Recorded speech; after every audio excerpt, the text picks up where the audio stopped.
कर्क, सिंह, कन्या राशीसाठी गुरु संचरण गोचर जाणून घ्या सविस्तर. कर्क राशीसाठी गुरुगोचर राशीवरून होत आहे. राशीवरून गुरुगोचर करतात तेव्हा आपल्याला ज्ञानी बनवतात, मॅच्युअर बनवतात, ज्ञान वाढतं, पण त्याचबरोबर गुरुवृद्धिकारक ग्रह असल्याने वजन पण वाढतं, जबाबदारी पण वाढेल आणि जबाबदारी टाळाल तर जास्त समस्या निर्माण होतील. काही नियमात असंही आहे की गुरुस्थान हानी करतो, पण हे तेव्हाच होतं जेव्हा आपण त्या स्थानासंबंधित जबाबदारीची टाळटाळ करतो, दुर्लक्ष करतो, तर असं होऊ शकतं. प्रथम स्थान म्हणजे आपला स्टेटस असतो, फिजिकल आणि मेंटल स्थित आहे. जर आपण ज्ञानाच्या अहंकारात याल तर आपले नुकसान पण होईल, अन्यथा आपणास मानसन्मान प्रसिद्धी देणारे गुरु आहेत. येथे सप्तम स्थान गुरुच्या दृष्टीयोगात येईल तर जास्तीत जास्त विवाह योग स्थिती निर्माण होईल. जर आपण विवाहासाठी उत्सुक असाल, आपले वय विवाह योग्य आहे आणि दशा आणि महादशा योग्य असतील तर विवाह योगस्थिती निर्माण होईल. पंचम दृष्टी योगात जर इच्छा असतील आणि दशा अंतर योग स्थिती असेल तर संतती योग स्थिती पण निर्माण होत आहे आणि गुरु तर विवाह आणि संततीचे प्रमुख कारक आहेत. त्याचबरोबर शिक्षण संबंधित अडथळे दूर होतील, शिक्षणात प्रगती होईल, उपासनामध्ये प्रगती होईल, नवम दृष्टीत भाग्य आणि धर्मस्थान प्रभावित होईल, तर धर्मकार्य, पूजापाठ, तीर्थयात्रा उत्तम होतील, यामुळे भाग्य साथ लाभेल. लांबचे प्रवास पण होतील, उच्च शिक्षणासाठी बाहेर देशात प्रवास करण्याचे योग बनतील, नेटवर्क स्थिती चांगली बनेल. येथे गुरु षष्ठ स्थानाचे पण स्वामी होतील, तर संघर्ष करून सफलता असा हा योग आहे. हे राशी भविष्य ग्रहमानावर आधारित आहे, एक सर्वसाधारण अंदाज आहे. प्रत्येक व्यक्तीची कुंडली आणि ग्रहदशा ही वेगवेगळी असू शकते, त्यामुळे वैयक्तिक निर्णयांसाठी तज्ज्ञांचा अवश्य सल्ला घ्यावा.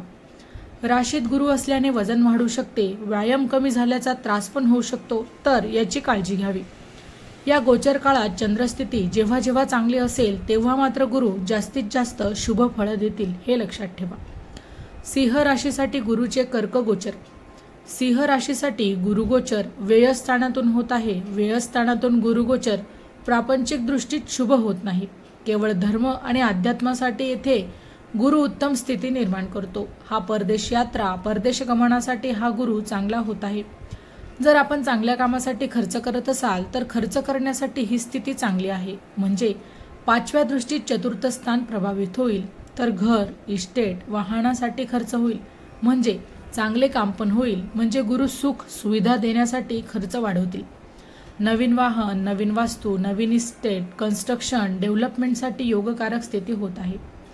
गुरु याची काळजी पण नक्कीच घेतील की आपल्या खर्चाचा फायदा आपणास नक्कीच मिळेल, पण त्याहीपेक्षा खर्च चांगला आहे. जर 12वं घर व्यय आहे आणि गुरुधर्माचे ग्रह आहे तर दान धर्मासाठी खर्च नक्कीच करा, लोकांची सेवा करा, अन्नदान करा, म्हणजे हा गुरु आध्यात्मिक शांतीसह प्रगती नक्कीच देतील.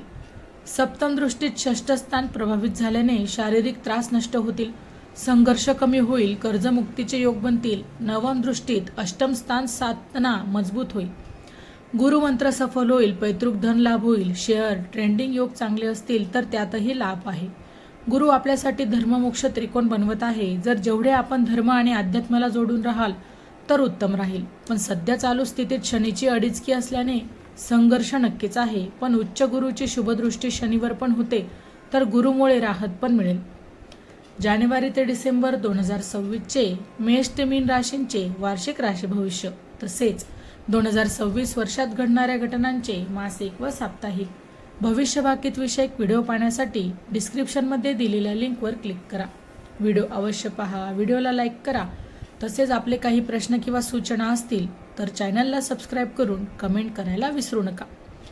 कन्या राशीसाठी गुरुचे कर्क गोचर. कन्या राशीसाठी गुरु 11व्या भावातून उच्च गोचर करत आहे. आपल्यासाठी चतुर्थ आणि सप्तम भावाचे स्वामी आहेत. येथे दोन्ही केंद्रस्थानाचे स्वामी आहेत. या दोन्ही स्थानी आपण आपल्याला वाहन, इस्टेट, घर, परिवाराचा विचार करतो, आपल्या व्यापार व्यवसायाचा विचार करतो आणि 11व्या भावात गोचर म्हणजे लाभ भाव गोचर करत आहेत, तर या दोन्ही विषयात लाभस्थिती होत आहे. लाभ स्थानामध्ये कुठलाही ग्रह नेहमी शुभ आणि लाभच देतो. या योगात कम्युनिकेशन प्रभाव वाढेल. पंचम स्थानावर पूर्ण दृष्टी योग होत आहे, तर विद्या, अभ्यास, संतती योग यासाठी योग कारक आहे.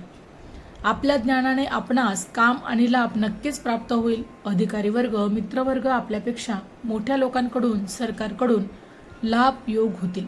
अशी कामे मार्गी लागतील आणि सन्मान लाभेल. गुरुची तृतीय स्थानावर दृष्टी, नवीन कामाची सुरुवात होईल. प्रवास योग चांगले होतील.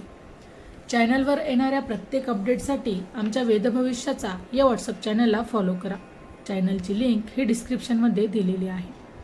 कागदपत्र व्यवहार होतील. समाजात मानसन्मान व प्रसिद्धी प्राप्त होईल. सप्तम स्थानी दृष्टियोग दाम्पत्य जीवनात सौख्यता आणेल. समस्या दूर होतील. कन्यासाठी चतुर्थ आणि सप्तम स्थानाचे स्वामी आहेत गुरु. सुख आणि दाम्पत्य जीवन, परिवार आणि सुख आणि साधनामध्ये ही वृद्धी होईल. माहिती आवडली असेल तर अवश्य शेअर करा. अशाच प्रकारची नवनवीन राशीविषयक माहिती जाणून घेण्यासाठी आमच्या चॅनलला अवश्य सबस्क्राईब करा.